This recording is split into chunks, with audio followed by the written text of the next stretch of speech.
Panamanian law firm, Mossack Fonseca. This is one of many firms around the world that specialize in setting up accounts in offshore tax havens, like the British Virgin Islands, for rich and powerful people who like to keep secrets. John Doe had managed to copy every spreadsheet from this firm, every client file, every email, from 1977 to the present day. It represented the biggest cache of inside information into the tax haven system that anyone had ever seen. We decided to do something that was the very opposite of everything we've been taught to do as journalists. Share. By nature, investigative reporters are lone wolves. We fiercely guard our secrets, at times even from our editors, because we know that the moment that we tell them what we have, they'll want that story right away. And to be frank, when you get a good story, you like to keep the glory to yourself. But there's no doubt that we live in a shrinking world and that the media has largely been slow to wake up to this. The issues we report on are more and more transnational. Giant corporations operate on a global level. Environmental and health crises are global. So too are financial flows and financial crises. So it seems staggering that journalism has been so late to cover stories in a truly global way. And it also seems staggering that journalism has been so slow to wake up to the possibilities that technology brings, rather than being frightened of it. The reason journalists are scared of technology is this. The profession's largest institutions are going through tough times because of the changing way that people are consuming news. The advertising business models that have sustained reporting are broken, and this has plunged journalism into crisis, forcing those institutions to re-examine how they function. But where there is crisis, there is also opportunity. The first challenge presented by what would eventually become known as the Panama Papers was to make the documents searchable and readable. There were nearly 5 million emails, 2 million PDFs that needed to be scanned and indexed, and millions more files and other kinds of documents. They all needed to be housed in a safe and secure location in the cloud. We next invited reporters to have a look at the documents. In all, reporters from more than 100 media organizations in 76 countries, from the BBC in Britain to Le Monde newspaper in France to the Asahi Shimbun in Japan. Native eyes on native names, we called it. The idea being, who best to tell you who was important to Nigeria than a Nigerian journalist? Who best in Canada than a Canadian? There were only 2 rules for everyone who was invited. We all agreed to share everything that we found with everybody else. And we all agreed to publish together on the same day. We chose our media partners based on trust that had been built up through previous smaller collaborations, and also from leads that jumped out from the documents. Over the next few months, my small non-profit organization of less than 20 people was joined by more than 350 other reporters from 25 language groups. The biggest information leak in history had now spawned the biggest journalism collaboration in history. 376 sets of native eyes doing what journalists normally never do, working shoulder to shoulder, sharing information, but telling no one. For it became clear at this point that in order to make the biggest kind of noise, we first needed the biggest kind of silence. To manage a project over the many months that it would take, we built a secure virtual newsroom. We used encrypted communication systems, and we built a specially designed search engine. Inside the virtual newsroom, the reporters could gather around the themes that were emerging from the documents. Those interested in blood diamonds or the exotic art, for instance, could share information about how the offshore world was being used to hide the trade in both of those commodities. Those interested in sport could share information about how famous sports stars were putting their image rights into offshore companies, thereby likely avoiding taxes in the countries where they plied their trade. But perhaps most exciting of all were the number of world leaders and elect politicians that were emerging from the documents. Figures like Petro Poroshenko in Ukraine, close associates of Vladimir Putin in Russia, and the British Prime Minister, David Cameron, who was linked through his late father, Ian Cameron. Buried in the documents were secret offshore entities such as Wintris Inc., a company in the British Virgin Islands that had actually belonged to the sitting Icelandic Prime Minister. I like to refer to Johannes Christiansen, the Icelandic reporter we invited to join the project, as the loneliest man in the world. For 9 months, he refused paid work and lived off the earnings of his wife.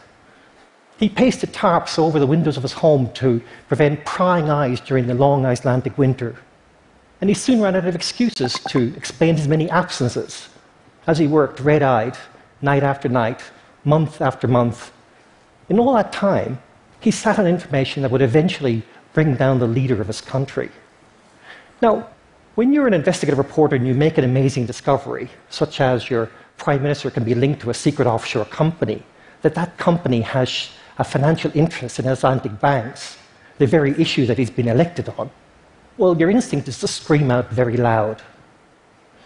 Instead, as one of the few people that he could speak to, Johannes and I shared a kind of gallows humor. Winter is coming, he used to say.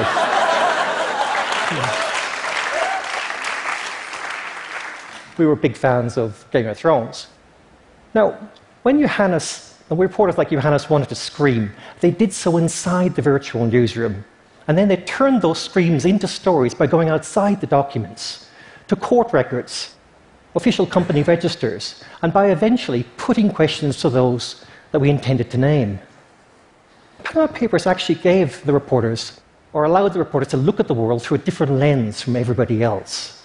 As we were researching the story, unconnected to us, a major political bribery scandal happened in Brazil.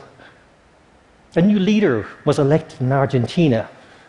The FBI began to indict officials at FIFA, the organization that controls the world of professional soccer. The Panama Papers actually had unique insights into each one of these unfolding events. So you can imagine the pressure and the ego dramas that could have ruined what we were trying to do.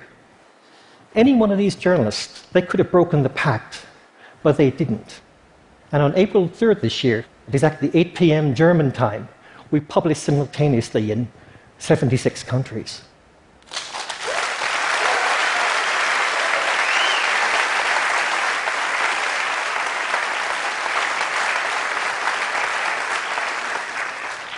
The Panama Papers quickly became one of the biggest stories of the year.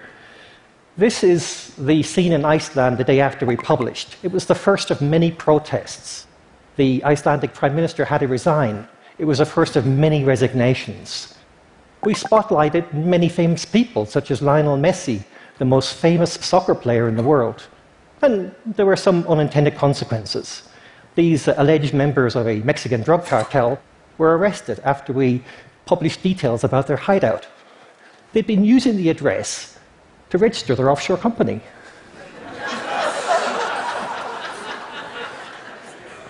There's a kind of irony in what we've been able to do. The technology, the internet, that has broken the business model is allowing us to reinvent journalism itself. And this dynamic is producing unprecedented levels of transparency and impact.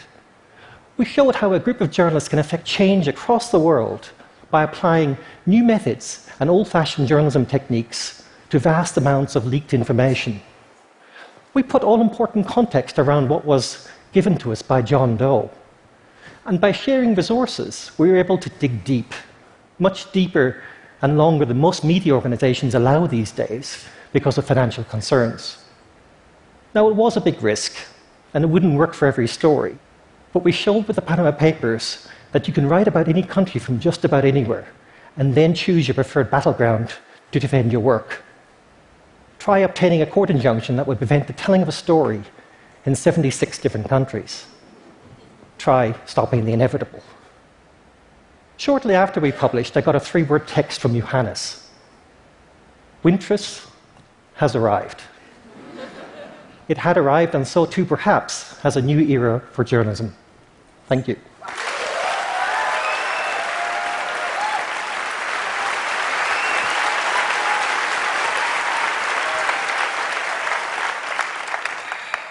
Gerard, thank you. I guess we're going to send that applause to the 350 journalists who worked with you, right?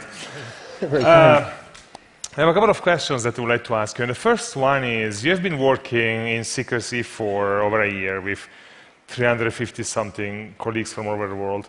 Has there ever been a moment when you thought that the leaked may be leaked, that that collaboration may just be broken by somebody publishing a story or somebody not in their group releasing some information that they would get to know? We had a series of crises along the way, including when something major was happening in the world. Of course, the journalists from that country wanted to publish right away. We had to calm them down. Probably the biggest crisis we had was a week before publication. We'd sent a series of questions to the associates of Vladimir Putin, but instead of responding, the Kremlin actually held a press conference and denounced us, and denounced the whole thing as being, I guess, a plot from the West. At that point, Putin thought it was just about him. And of course, a lot of the editors around the world were very nervous about this. They thought that the story was going to get out. You can imagine the amount of time they'd spent, the amount of resources, money they'd been spent on this. So I had to basically spend the last week calming everyone down, a bit like a general where you're holding your troops back, calm, remain calm, and then eventually, of course, they all did. And then, a couple of weeks ago or so, you released a lot of the documents as an open database for everybody to search via keyword, essentially. Yeah, we very much believe that the basic information about the offshore world should be made public. Now, what we didn't do, we didn't publish the underlying documents that the journalists were working with, but the basic information, such as the name of a person, what their offshore company was, and what the name of that offshore company is now all available online. In fact, the biggest resource of its kind, of this kind, basically, is out there now. Gerard, thank you for the work.